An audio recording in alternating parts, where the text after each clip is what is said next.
Hi, everybody. Um, I'm Onika Patrick Redhead, and today I have with me Jacinth Ivy. Jacinth, I want to welcome you to my Cassava Talks today. I met Jacinth while on my journey, and I found her to be so inspirational, but not only inspirational to me, but I know that Jacinth is a coach, she's a mentor, she's an inspirational speaker. She's worked in the public sector for over 30 years. But Jason, can you give an introduction to yourself? Because I feel I'm doing you an injustice. Hi, Anika. It's wonderful to be here on your program. So, a huge thank you. And it's always amazing to know that you've been an inspiration to somebody. And one of the things that we don't often do is to give people really good quality feedback. So, thank you so much for that. So, yes, Jacinth, I'm Jacinth. A very potted history in terms of my background, my career. So, my parents are of Jamaican descent Yeah. who came here during the Windrush era. My mother wanted to be a teacher, my father wanted to be an engineer, and because of discrimination, that didn't happen. So my mother ended up having 5 children, and I'm the Wow. fifth of 5 children growing up here in England. Anyway, I started my nursing career way back, probably before you were born, Anika, in Yeah. 1978. So I started Wow. my nursing career in 1978.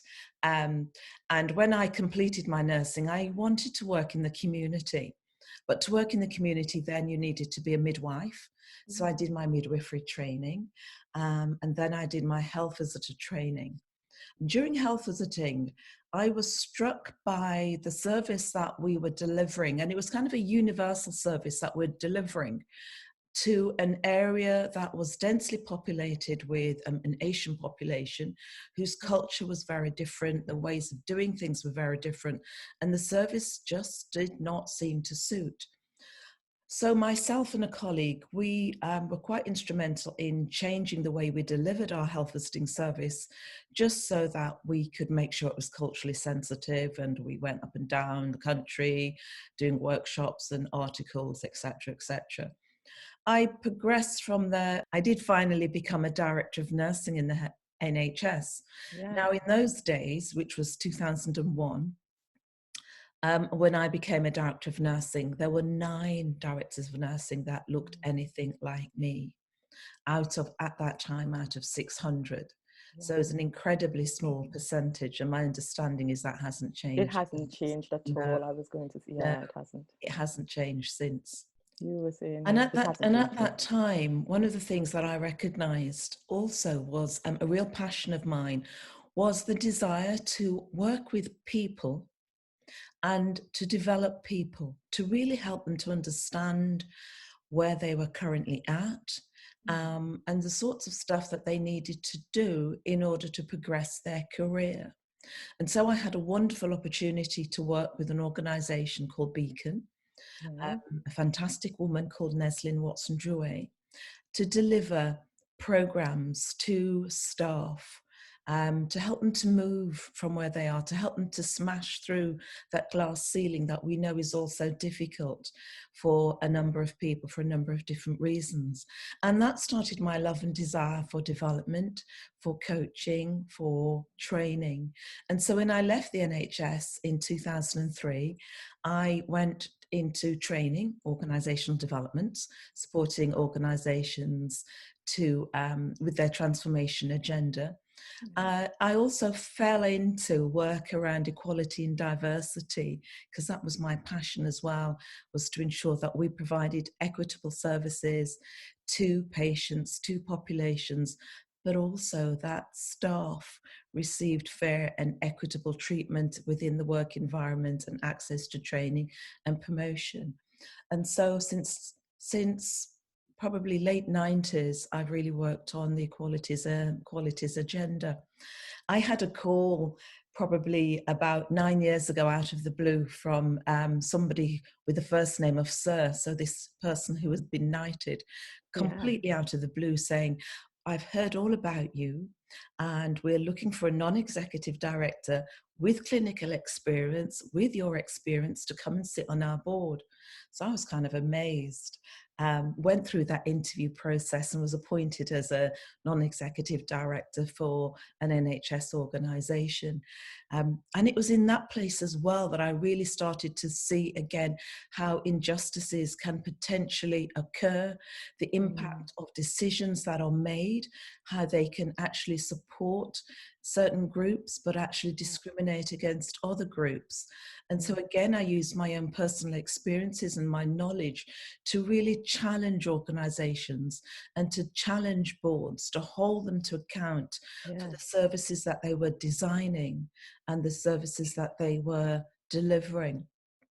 And I've continued with my consultancy firm in terms of working with organizations, but more recently really grown my coaching consultancy based a lot on my own experiences as a woman, as a Black woman, my experiences in relation to my faith, my experiences in relation to being a single parent and what that meant as well for me.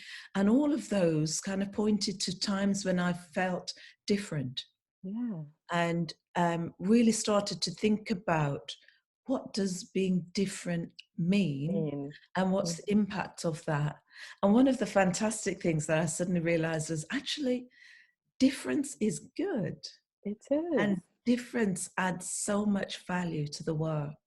Yeah, it So is. that's a little bit about who I am. And when you said that, it reminded me of something that Michelle Obama has in her book where she says, sameness breeds more sameness.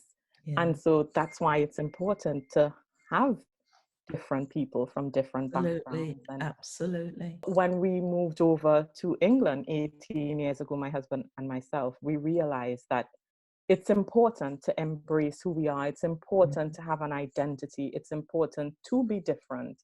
So yeah, I really, I get that. I think it's important to embrace our differences. As we're speaking about differences, Jacinta, you're also an author.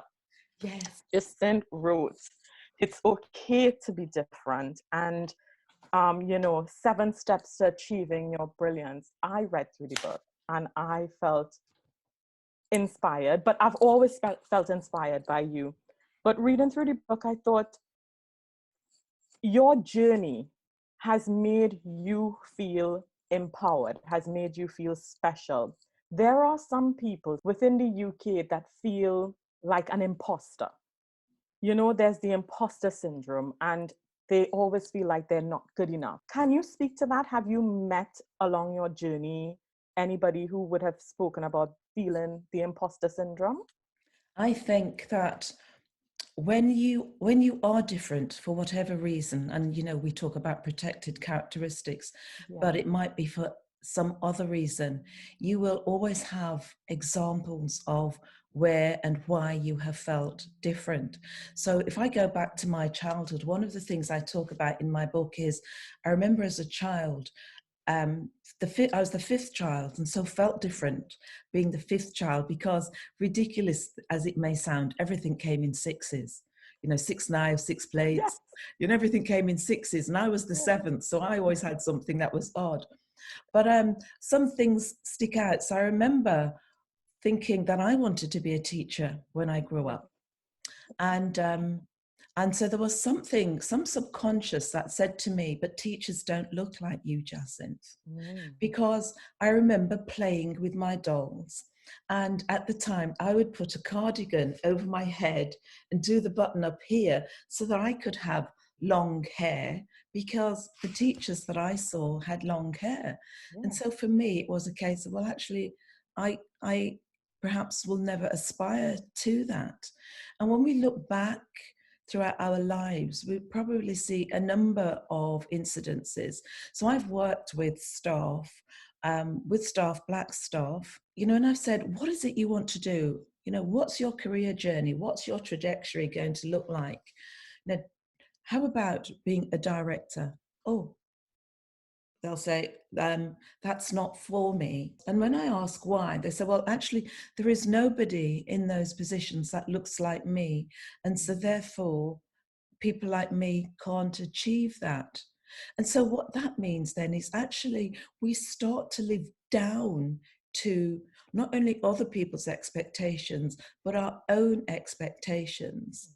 And so we play out and say, we can't do this, we can't do that. Then actually, if I do this, then this is going to happen.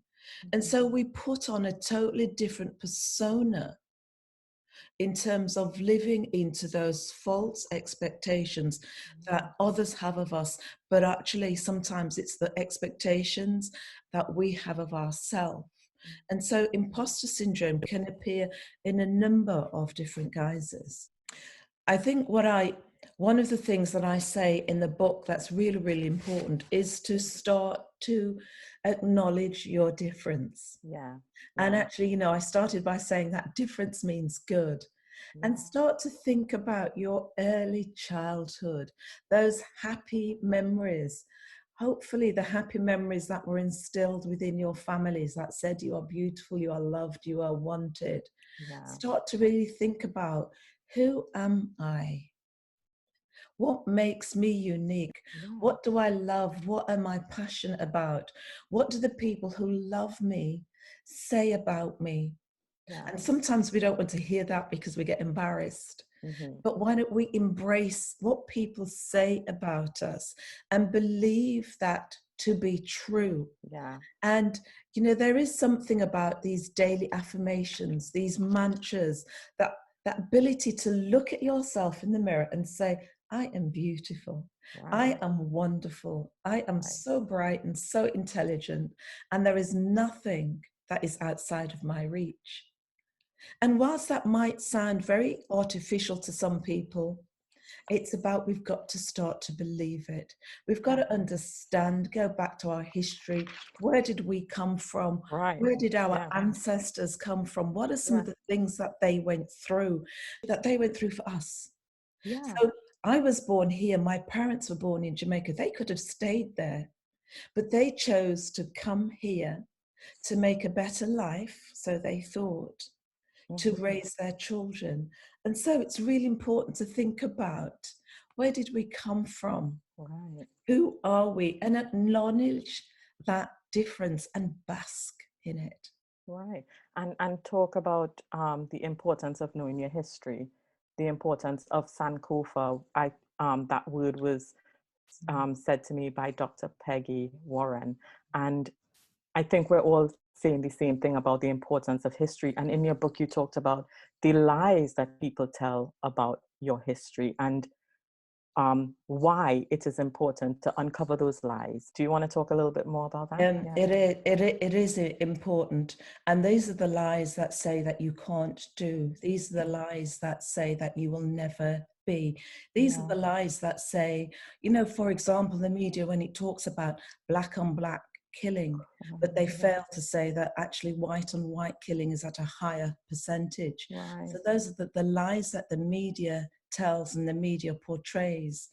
The lies that will actually say that our children, our black children who cannot take their exams this year and have to go off predicted grades, those lies that say that those predicted grades for some mean that they will not achieve what it is that they need to achieve. The lies occur in so many guises, and they come dressed up with beautiful smiles.